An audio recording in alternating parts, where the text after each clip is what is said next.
Bonjour à tous, bienvenue dans un nouvel épisode de WP2, le podcast qui vous parle WordPress Web Design. Aujourd'hui, on va s'intéresser à WordPress et on va s'intéresser principalement à la gestion des emails. Comment on peut améliorer la gestion des emails dans WordPress, comment on peut la suivre et puis comment on peut éventuellement la débugger si on a besoin de débugger les emails ou des choses comme ça. Alors, je vais prendre mon petit conducteur qui est juste là. Tac, tac, tac. Donc, dans la première idée, on va déjà s'intéresser aux cas d'usage. Quels sont les cas d'usage dans lesquels on utilise des emails dans WordPress? Il y a plusieurs sources. Il y a la première cas d'usage, c'est les formulaires. Donc, si vous avez un formulaire sur votre site, même un formulaire de contact ou des choses comme ça, il y a un email qui est envoyé à vous. Au pire, dans le meilleur des cas, si vous avez fait les choses bien, il y a une petite copie qui est envoyée à la personne en face. Pour recevoir l'email et puis valider le fait qu'il a bien envoyé un email avec le résumé. Donc ça, c'est déjà une bonne partie. Il y a les inscriptions aux nouveaux divers newsletters, les choses comme ça qu'on peut gérer depuis WordPress, les balancer directement après dans des listes pour pouvoir les réutiliser. Au cas de e-commerce, bien sûr, donc tous les emails transactionnels des e-commerce, validation de commande, annulation de commande, paiement, blablabla. Donc ça, c'est une grosse partie de la gestion des emails qui est vite compliquée.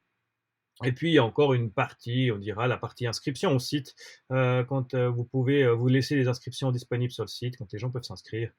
Euh, Là aussi, un mail est envoyé à la personne avec le fait qu'il s'est enregistré, son mot de passe, et puis le lien pour pouvoir changer le mot de passe.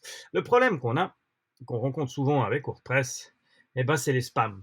Si on reste dans la configuration initiale de WordPress, il est possible que votre interlocuteur en face ne reçoive pas le mail ou le reçoive dans ses spams.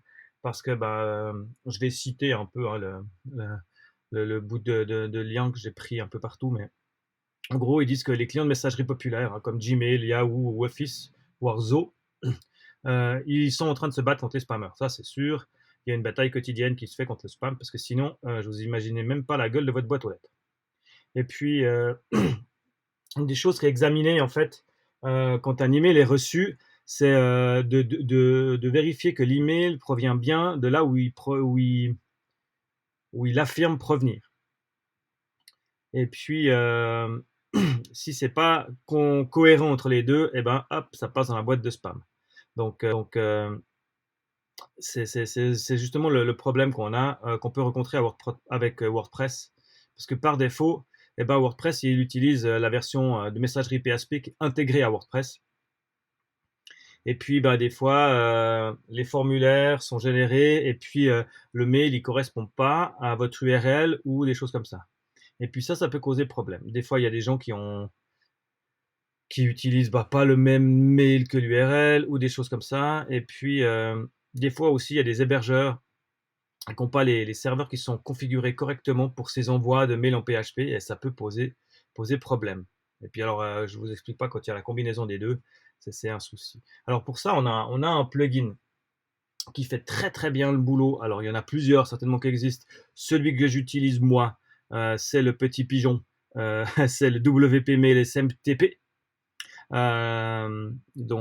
est édité par WP Forms, qui est gratuit si on n'a pas besoin de choses spéciales, et puis qui fait super bien le taf. Je vais aller direct en mode coding, là on va changer d'écran, hop, comme ça vous pouvez voir l'interface qu'il y a justement dans le site. Je vais venir sur ça c'est mon site de développement pour l'instant, il n'y a rien de dedans, j'ai juste installé les plugins pour pouvoir vous les montrer.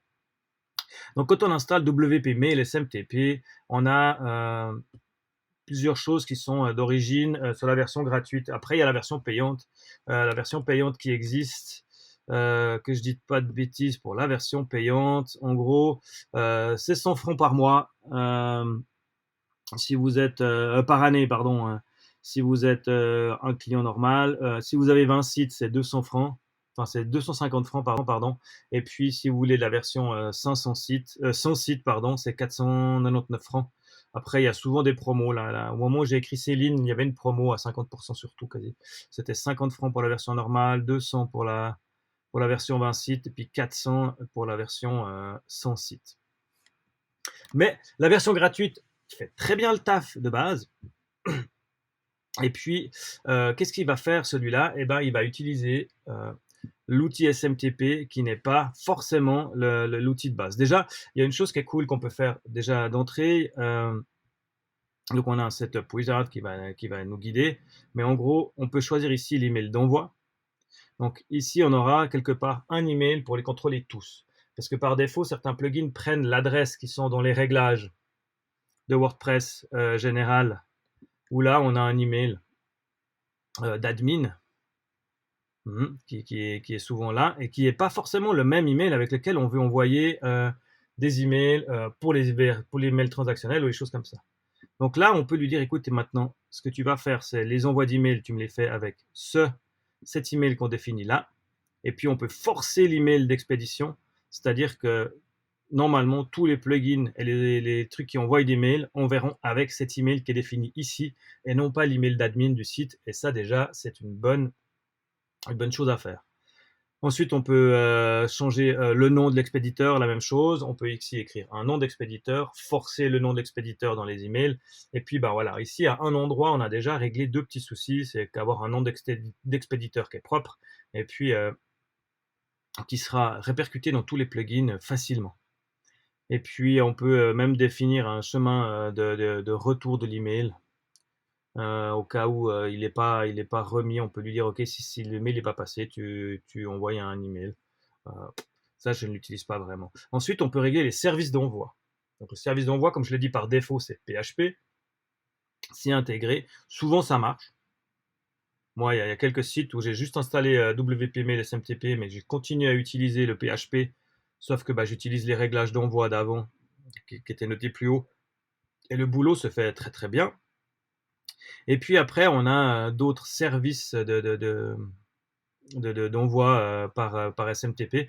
Il y a smtp.com qui est proposé, il y a Senditblue, Mailgun, SendGrid, Amazon AWS avec leur service SES, Gmail, Outlook, Zomail, et puis un autre, si le cas échéant, il n'est pas listé ici. Quelques-uns sont gratuits, quelques-uns sont payants. Je vais juste revenir sur ma petite liste où j'ai noté ceux qui étaient pro et pas pro. Ceux qui sont payants, c'est Microsoft avec Outlook et Office 365. Il faut la version pro du plugin, Amazon et puis Zomail. Si vous voulez utiliser une de ces trois configs, là, il faudra avoir la version pro du plugin. Après, il y a des trucs comme smtp.com. smtp.com, ils ont une liste de prix. En gros, ça va à partir de $25 par mois jusqu'à $500 par mois. Alors, 25 $ par mois, c'est 50 000 emails. Donc, je pense que déjà, on est calé. Et puis, $500 par mois, on est aux millions d'emails. Donc, voilà, pour vous faire une idée. Mais au moins, avec ça, vous êtes sûr d'avoir une IP dédiée. Avec la version de base, on a une IP qui est partagée, mais une réputation Defender add-on qu'ils appellent ça, donc qui va gérer votre truc. Après, on a un autre qui propose, qui recommande, en plus de smtp.com, il recommande d'utiliser Senditblue. Donc Senditblue, il est connu pour sa gestion des newsletters. C'est un service qui nous permet de nous inscrire à des newsletters et puis qui nous permet aussi d'envoyer des newsletters, et puis là, c'est un abonnement aussi. Mais Senditblue, ce qu'ils ont d'intéressant, déjà, c'est des Français, ça peut déjà être une bonne chose, au moins on sait que toute l'infrastructure est en France, et puis le système est en France. Après, ils ont plusieurs steps de prix, mais ils ont une première qui est gratuite, qui coûte 0 francs par mois. On peut mettre autant de contacts qu'on veut.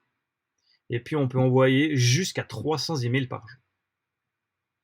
Donc, si vous envoyez moins de 300 emails par jour, c'est gratuit. Je pense qu'il faut déjà une bonne machine ou bien alors un bon turnover sur votre site ou un chouette e-commerce. Si vous envoyez plus de 300 emails par jour, je pense que là, de payer la version light, par exemple, qui va de 10K à 100K d'emails par jour, donc qui commence à 21 francs et qui finit à 70 francs par mois. Elle peut devenir intéressante, hein. Je veux dire, si vous avez un trafic suffisant pour envoyer plus de 300 emails par jour, eh ben, c'est que votre site, doit vous rapporter quelque chose. Donc là, avec la version gratuite, on peut envoyer 300 emails par jour, ce qui peut être pas mal. J'ai pas fait les setups encore avec Sendinblue, mais quand on clique dessus, bah, en gros, il va vous envoyer chez Sendinblue une clé API à mettre, le nom du domaine qui envoie l'email, et puis c'est réglé. J'ai utilisé quelques fois Google. Le truc de Google marche plutôt bien. Après, il faut toujours. Google, c'est toujours compliqué. Compliqué. Il faut toujours aller chercher le client ID, la clé secrète, l'URL de redirection, les autorisations, lier votre compte Google. Mais moi, je l'ai utilisé sur quelques sites et ça fonctionne plutôt bien. Et puis après, on a la fonctionnalité d'envoyer un email de test, ce qui vous permettra de tester si votre mail part bien, de lui dire OK, envoyez-moi un email en HTML de test, voir si ça fonctionne. Ensuite, on a un truc qu'ils appellent le journaux des emails, mais ça, c'est dans la version pro. Mais avec la version pro, eh ben, vous pouvez voir tous les emails qui sont envoyés depuis votre machine, et puis de les relire, de voir s'ils sont, à qui ils ont été envoyés, de voir la gueule qu'ils avaient. Et puis, il y a aussi un fichier log qui vous permettra de voir si c'est bien passé, comment il est passé, le sujet, enfin une petite récap. La gestion des emails, c'est aussi géré via la version pro. Avec la gestion des emails, on peut gérer les notifications de commentaires, les notifications de modifications d'utilisateurs. Enfin, on peut aller plus loin dans la gestion en fait des emails internes avec ça. Et puis la dernière partie divers, on peut en un clic arrêter l'envoi de tous les emails. Masquer des annonces de mise à jour, masquer les erreurs de livrabilité, et puis une petite case à cocher si vous voulez le désinstaller pour qu'il efface en fait tout ce qu'il a mis lui dans la base de données. On a un clic pour pouvoir désactiver ça. Et puis l'autorisation de suivi, on peut venir là pour leur dire ok, vous pouvez checker ce que je fais pour améliorer le service. Donc ça c'est WP Mail SMTP. C'est hyper bien, ça fonctionne propre, ça ralentit pas le site. Et puis vous avez une gestion de l'envoi des emails internes qui est plutôt cool. Après, il y a un autre truc qu'on se pose toujours la question, c'est voilà, alors si j'ai pas la version pro de WPM, la SMTP, comment je fais pour voir en fait les emails que j'ai envoyés et puis pouvoir les débugger. Alors là, il y a deux solutions que je vais vous proposer encore dans le podcast aujourd'hui. C'est un peu les deux outils encore que je vais discuter. Donc le premier, c'est si votre site il est sur un hébergeur et puis que vous avez justement le système de mail en PHP qui fonctionne de base, ce qui n'arrive pas toujours quand vous êtes en local. Si vous développez en local, c'est une autre problématique, c'est ce que je vais vous expliquer par la suite. Là, on va partir du fait que moi, mon site, il est on dira, pas en local. Et puis là, il y a une petite extension qui me semblait que j'avais, oui, que j'ai installé justement pour voir là. Ça s'appelle, je vais pas vous dire de bêtises, ça s'appelle exactement WP Mail Logging by MailPoet. Donc MailPoet, c'est ceux qui font aussi un super plugin de gestion des newsletters. Avec MailPoet, vous pouvez avoir une newsletter interne au site qui fonctionne plutôt bien. Et puis, à eux, ils ont développé un plugin gratuit qui s'appelle WP Login by MailPoet. Et puis, si on revient sur le site, je vais vous montrer en gros à quoi ça correspond. Il n'y a rien de foufou. On va dans Outils une fois qu'il est installé. Et puis là, on a un petit onglet qui s'appelle Mail Log. Et puis, on a le journal en fait de tous les emails qui ont été envoyés. Et puis, vous pouvez les ouvrir, les regarder. Et puis, ce qui est hyper cool, c'est que vous savez tous les emails qui ont été envoyés par WordPress. Et puis, si c'est des emails en HTML, et là, vous les voyez en fait dans votre navigateur. Et puis, vous pouvez les débugger. Et ça, c'est quand même vachement pratique parce que quand on les reçoit dans une mailbox, c'est pas toujours facile de débugger l'email via la truc. Après, dans les réglages, il n'y a pas grand-chose. On peut nettoyer tout ce qui a été envoyé. On peut dire que ce plugin n'est accessible qu'à certains rôles. On peut changer le formateur de WordPress au cas où il n'est pas correspondant. Le format d'envoi par défaut des messages, si on veut qu'il envoie un HTML qu'il envoie en RAW ou en JSON. Et puis afficher l'hébergeur, afficher la colonne de l'hébergeur dans la liste. Et puis voilà, après on peut nettoyer de temps en temps le journal, des choses comme ça. On a un petit onglet qui affiche, on peut afficher l'objet dans la console JavaScript et puis on peut importer, exporter des réglages qu'on aurait déjà fait avant. Mais donc ce mail log est vachement pratique parce que comme ça il log les emails qui ont été envoyés, vous avez une liste, vous savez s'ils sont partis, à quel destinataire, le sujet, le message, l'entête, s'il y a des fichiers joints et s'il y a eu des erreurs, et puis vous pouvez l'ouvrir, le débugger, le cas échéant. Ce qui nous amène au plugin suivant, qui n'est pas un plugin qu'on on installe dans WordPress, mais si comme moi, vous utilisez quelque chose qui s'appelle Local by Flywheels, je vais y arriver. Si vous utilisez Local, il y a une fonctionnalité qui est intégrée à Local qui s'appelle Mailhog, qui vous permet de faire la même chose, sauf que là, il ne va pas loguer les emails, c'est lui qui va les recevoir en fait. Donc les emails vont partir de votre WordPress, mais au lieu de partir n'importe où, ils arrivent tous là-dedans. Vous pouvez mettre n'importe quelle adresse de destination, ils vont jamais sortir de votre installation locale. Par contre, ils vont arriver dans Mailhog. Alors, je vais essayer juste de changer dans Twitch vite fait l'écran qui affiche. Pour l'instant, il affiche. Ouais, il faudra que je règle ça. Ça, c'est des choses qui vont venir. Donc, je dois changer d'écran. Moi, je veux qu'il m'affiche local. Voilà. Donc là, mon écran, il m'affiche le local. Je vais pouvoir aller dedans. Et puis, donc là, on est sur mon site. Il y a plusieurs sites que j'ai, machin. Mais ce qui nous intéresse, nous, ici, c'est une fois que vous avez l'installation, vous avez plusieurs choses. L'overview, vous voyez votre nom, votre setup, la database, et puis Utilities. Et là, il y a un petit onglet Utilities où vous voyez ici, qui s'appelle Mailhog.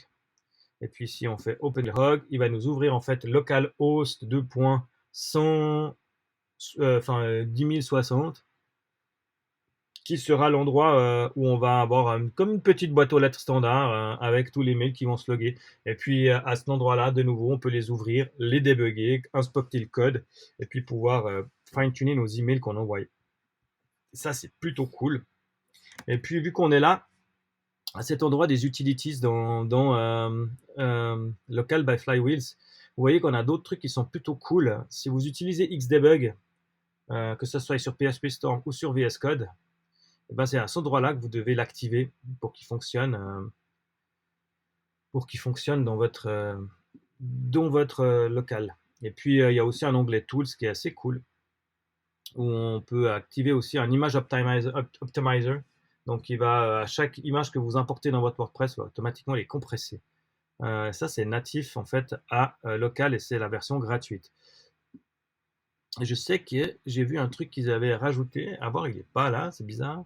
Mais je sais qu'on peut maintenant aussi, il y a un outil qui est en plus maintenant dans Local by Flywheels pour pouvoir faire du JS headless avec WordPress qui va venir là s'installer dans les tools. À vous de voir. Mais moi, je reviens sur ma gestion des emails. Mailhog. Mailhog existe existe complètement aussi, enfin voilà, je vais y arriver sur GitHub. Donc sur GitHub, vous aurez la possibilité de télécharger en fait une version de Mailhog. Si je viens là, une version de Mailhog directement pour pouvoir la faire tourner vous-même si vous en avez besoin et si vous avez les compétences pour l'installer sur votre propre serveur. Et puis pas être dépendant de local. Si vous n'utilisez pas local, mais MAMP ou WAMP ou des choses comme ça, il y a moyen sur votre ordinateur, sur votre serveur, d'installer un Mailhog afin de pouvoir l'avoir aussi au local. Et voilà, ça m'amène gentiment à la fin de ce podcast rapide sur la gestion des emails. J'espère que ça vous aura débloqué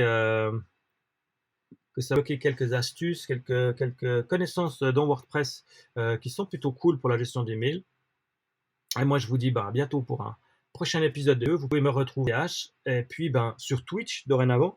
Je vais essayer de faire toutes les émissions via Twitch parce que ça me permet de faire d'une pierre trois coups, enregistrer l'audio, enregistrer la vidéo et avoir un live ce qui permet de moi m'amuser, d'avoir un suivi et d'être sur Twitch. Voilà, c'est hyper hype. Et puis, c'est un système qui marche plutôt bien.